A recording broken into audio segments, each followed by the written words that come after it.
Hello there, my very good friends. On today's wrestling news, we have a major contract update for a major WWE star. A top WWE star doesn't think CM Punk's going to last 6 months. Jim Ross is going to tell you why Christian Cage was never a top WWE guy. And a Japanese star is returning to AEW full-time. I'm Adam Wilborn. I'm Andy Murray. And this is the news. Would you like the latest on Randy Orton and his contract? Yes. Well, if you said no and you said yes, so this is pointless, tough, you're going to get it anyway.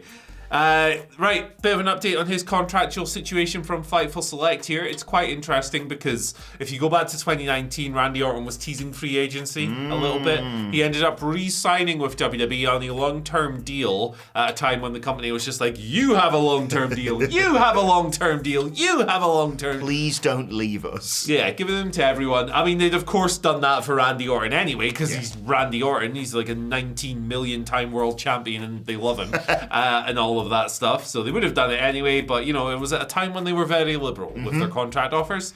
If you remember, he had some little funny Twitter stuff with Tony Khan as well. Yeah, didn't he take a photo outside like a locker room that said Elite or something? Something like that, and then he called him Jacksonville Dixie, and like they went back and forth, and then Tony ended his life by pointing out something he said on a stream that he shouldn't have said.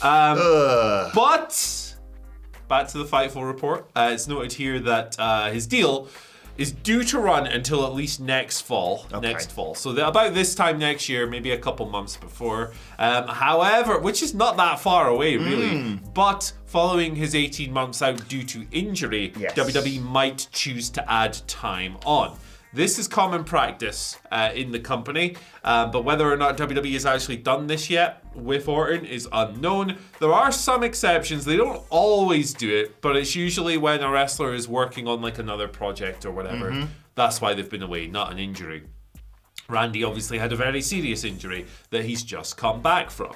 So they could add time on, and if they do that, would take him into 2026 with WWE. Now, prior to returning at Survivor Series, Randy had obviously been out since last May. It's a long-ass time for a guy who's not had, well, many major absences in his career. He had a long one leading into the match where Brock Lesnar shot on his head. Like, he was out for about a year coming up to that, wasn't he? Thereabouts? Yeah, a long while away, I'm not sure. Maybe I'm speaking rubbish there. But yeah, there you go. Update on Randy. I don't think he leaves. No. But I wonder if maybe, after all we heard about his injuries and stuff, maybe he gets to the end of this contract and goes, I'm going part-time now. Yeah, some sort of, part-time / Legends contract or whatever. That would make sense, despite the size of his arms and my head. He's gigantic at the moment, isn't he? Just committed his future, obviously, to SmackDown on Friday night on the show. Those contract extensions, I never know if they just sort of have them in their back pocket as a punishment. Like if someone's like, well, I'm going to leave when my contract ends in 6 months. They're like, about that, because you deliberately took all that time off with, serious injury, well, we're going to make you stick around for a bit longer. It feels like the relationship they've got with Randy is something that they wouldn't necessarily hold him to. They might just say, how about you just sign a new, different kind of contract, like you say, a part-time contract. And it does feel like the time of the real temptation of jumping to AEW may have slightly passed. Obviously, you got Adam Copeland just jumped over there, but it's a different scenario to, say, 2019, 2020. Yeah, absolutely. It's going to be an interesting world for sure. Yeah. I think that there's been reports that WWE will still be throwing big money at people. I think, let's see it in practice. Yes. I think Randy, it's Randy Orton. Like, he's Mr. WWE. Of course, they want to keep him there forever. Yeah. And he probably wants to stay there forever. But we'll see who comes and who goes and who stays. Yeah, I just hope 2024 is a bit more exciting, considering how dull 2023 has been for wrestling news. Tell me about it. What tedious life. Speaking of which, CM Punk's back in WWE, of course. Loads of excitement. We talked all about it last week with his return on Raw. Obviously, his return at Survivor Series. He's going to be on SmackDown this week. I don't know if he's going to be on Raw tonight. I do hope so. And there's loads of speculation about what he's going to be doing going forward. Seth Rollins seems to be his first feud. Roman Reigns might be down the road. But a top WWE star is like, whatever you're doing, get on with it. Because according to Dave Meltzer on the Wrestling Observer newsletter, a top, big-time WWE player says that's kind of a risky strategy to plan lots of stuff out. I know he's got like a 3 possible year contract. Yeah. Per Meltzer, a top major WWE star, claimed the company better get there within 6 months due to the various risks associated with Punk, including injuries and other uncertainties. they think he's going to get into a fight backstage and get himself fired before WrestleMania, basically. or get himself hurt. Look, I kind of agree. Punk falls out with people. And WWE obviously has more checks and balances, and he won't be able to get away with some of the stuff he did in AEW. There will be repercussions. He won't go... If he cuts a promo, like he did on Hangman Page and other people, where he goes into business for himself a little bit, he'll slap a wrist, punishment, something will happen in WWE. I do believe it'll be a bit more rigid in that sense. But he has a history of falling out with people. And while I love his work, and I say that every single time because I genuinely do, what does history tell us, man? Yeah. Look, I'm a big Punk fan. I think he will make it to WrestleMania as long as he stays healthy. I don't think he's going to misbehave too much. I think, obviously, however you feel about that promo he cut on Raw last week, he was a good boy with it. He didn't go rogue. He didn't start shooting on AEW or saying, "Oh, and so back there, I'll kick your ass." That might get sued. Yeah, that's a good point as well. But he also, didn't start going after Seth Rollins and saying, "Oh, yeah, you got a stupid haircut as well, so how about that?" Yeah. Your clothes are dumb. For now, he's at least colouring within the lines. But, I'd just keep him sweet, WWE. Don't overdo it with him. I think fans will be okay with him only occasionally popping up as long as we get the good stuff at the end. Yeah, absolutely. Let us know in the comment section below. Hey, let's do a little bet. How long do you think CM Punk will last?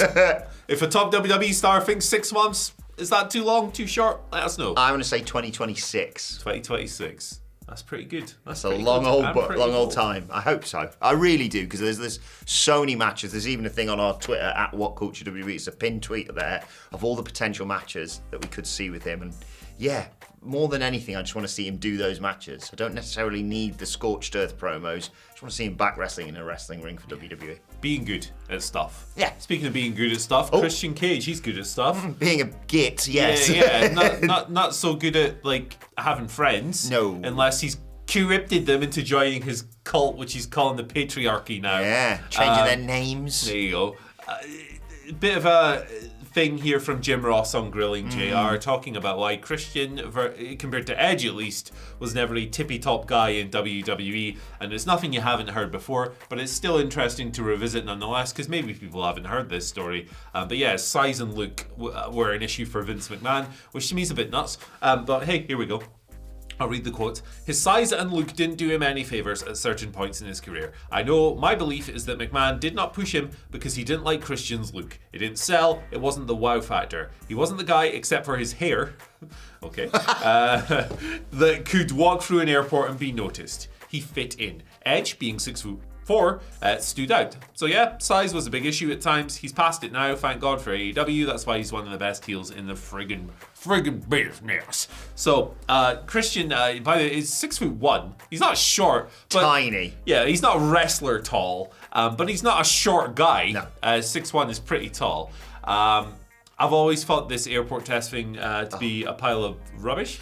It's not the 1980s anymore. No. And I think the fact that, in my opinion, I shouldn't say the fact that because it's my opinion, the wrestler currently active who has the best case for being the greatest of all time, I'm not saying he is the greatest of all time, but of active wrestlers has the best case, is Bryan Danielson, and I'm taller than Bryan Danielson. So this stuff's all silly nonsense, but we know what Vince's mentality is. Yes, exactly. This is just harking back to those times, like you say. It's the whole, will people see him as a star? Well, if you present them as a star, then yes. When they see how good he is. It was the whole blue dot. Was it creepy little bastard? Creepy little bastard. That's right.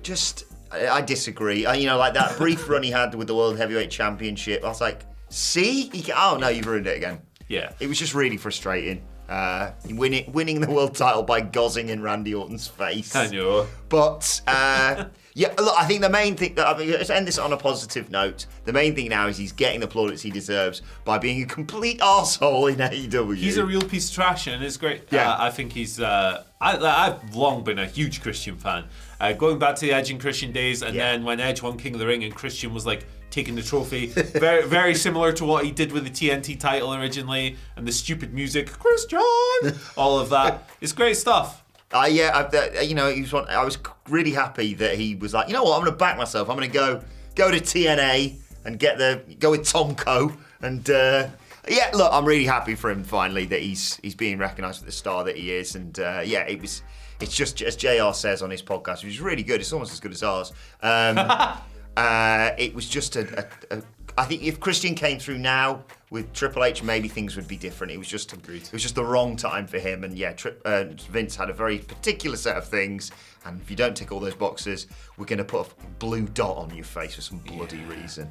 Anyway, he's not there now. He's in AEW, just as Yuka Sakazaki could be full-time going forward. Very exciting news, this. She wrapped up her commitments with Tokyo Joshi Pro Wrestling. Commitments. This week. She had a final match on Wednesday. She faced...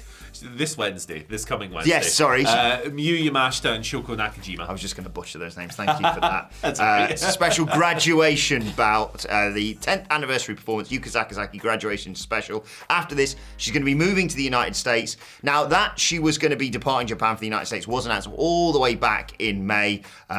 She confirmed she was going to be overseas based in 2024, and we can assume AEW is the most obvious place for her. Done a lot of dates there already, and I know Sige and many AEW fans very excited to get her there full time. Yeah, definitely. This has been a long time in the making.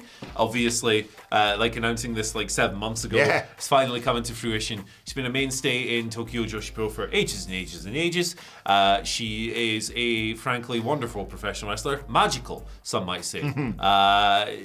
And I've really enjoyed her work, particularly in Tokyo Joshi Pro, where she's a major player, of course, but in her fleeting AEW appearances as well, she's been a lot of fun. Best entrance music in the game, bar none.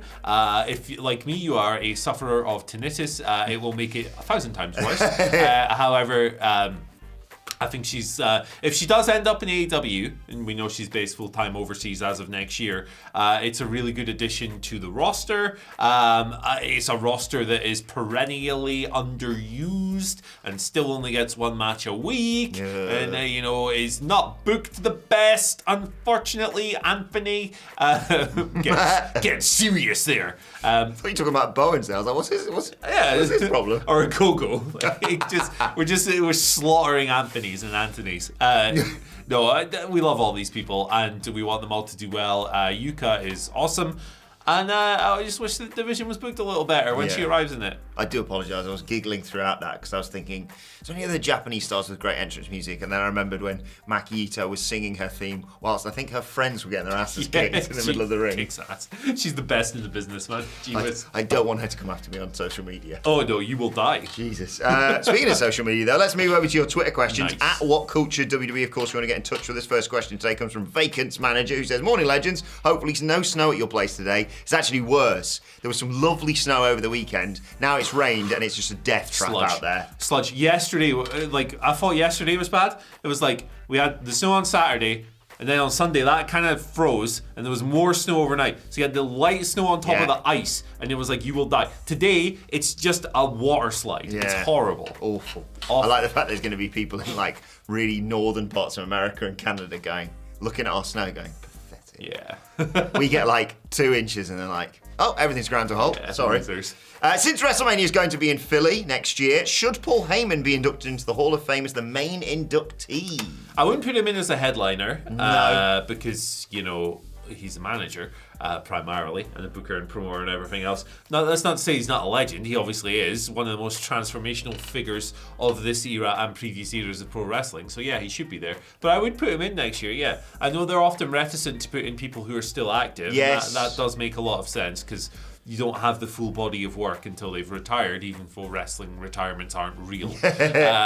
So yeah, I would put him in for sure. I don't know if I'd have him as the headliner, but I would definitely put him in. I'd like that. It'd make it even bigger feeling of a Hall of Famer is managing Roman Reigns as he heads into his main event of Night 2 of WrestleMania to defend his title against Cody Rhodes. I do like that. Philly obviously the most receptive to Paul Heyman. Lots of speculation already I've seen doing the rounds as to who goes into the Hall of Fame next year. I'm just going to start it now. Tugboat. Victoria. Just a thought. Yeah. I say it every year. Astonishing that she's not in there, and some of the people. Actually, I'm not going to get into that now. Yeah. But it's a gimmick Hall of Fame, Lenny, which interestingly enough has the Simpsons picture of him It's legitimately a cartoon character. Certainly sounds good as well. Hell yeah. Next question. Well, rather a question, more of a sort of speculation on the devil and a pitch for us. Greetings again, writes Lenny. I am now 100% sure that the 4 devil henchmen are Roddy Strong, the Kingdom, and Wardlow. Cole is the orchestrator, the devil, and betrays and dethrones MJF. Wardlow gets his revenge by helping. It would also make sense as to why Roddy has been so blatantly horrible to friend Cole on all of the skits. It's all a brilliant scheme to make MJF believe that Cole has nothing to do with him and the Kingdom when they are revealed to be behind the masks. Thoughts? I think you've probably just concocted the best possible outcome for Yeah, this. I agree. Like, that's really good. For a number of reasons. First, your logic makes a lot of sense. Second, I think one of them is definitely Wardlow. Third, The hair thing gave it away, didn't it? 100%. On Dynamite. 100%. Although it would be funny if Wardlow just can't be asked anymore. I was like, I'm not combing that. So yeah, like, this is a really good theory. I think I would quite like to see this play out. It would also get Roddy away from just shouting stuff. Samoa is his new one, and it's just like, stop this. You're one of the best wrestlers of your generation. Why are you hanging out with a fake neck brace and a fake giraffe saying people's names in a stupid voice? This is whack. Stop doing it. Sorry. I'm It's one of really those upset things- with Roddy Strong. No, I get it, because I'm kind of indifferent to the whole shouting people's names out and what have you. But then, like, when he slid in on Collision and hit that awesome knee, you're like, there it is. do that. And he sat back in the wheelchair again. I know some people find that funny, right? The contrast between him being in the wheelchair, popping up, doing an awesome move, and then sitting down again. I think it's dumb, and I want rid of it. So, like, look, I really enjoy this. This is a really good theory. I hope this is true, because I think it's going to be involving Jack Perry and Sammy Guevara, and I like that a lot less than your version here, Lenny from The Simpsons. Yeah, I think you have nailed it. Yeah. Absolutely there. They obviously spitballed that one in Moe's Tavern with one of the other characters from The Simpsons. I was about to say Mo then. That's kind of a giveaway. Homer, Stewie, Barney. Sorry. Fry, And that alien that walks around. Fred Flintstone. Easy, peeps. Right, that's it. We've annoyed Simpsons fans. Yeah, final question today comes from Mark Solid. It's actually from yesterday, but I picked it up for now. Mark says, morning. What WWE legend would you like to see pop up in the Rumble and who eliminates them? Give me DDP and have Gunther throw him out. Side note, do you think he will ever become Walter again in WWE? Nah, I think Gunther's fine in Gunther. WWE, and I think this is it. If I hear of any name change, I'm going to be a lot more worried than him going back to Walter, for example. Me too. Sneak that surname back in? No. Me too. We don't need that. Tugboat should be in the Royal Rumble because I say so. He's Cody Rhodes' uncle, sort of.